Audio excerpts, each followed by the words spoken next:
Hello guys, in this tutorial you will learn how you can fix the downloads drop to 0 or download speed drop to 0 issue on Steam in 2026. So let us guide you through it. So this is how I fixed it for me, guys.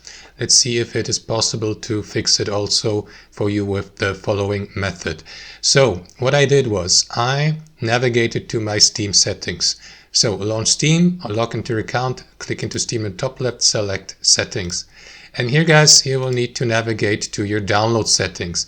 And from there, take a few steps. Like, for example, here under download region, guys, click into this button and select the region from that, as you can see, pretty long list here, that is closest to your current location.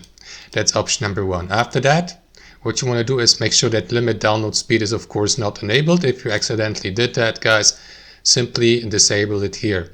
After that, what I did too was I disabled this option here, allow downloads during gameplay, and also I disabled auto updates scheduled. And in the final step, guys, what I did, I cleared the download cache.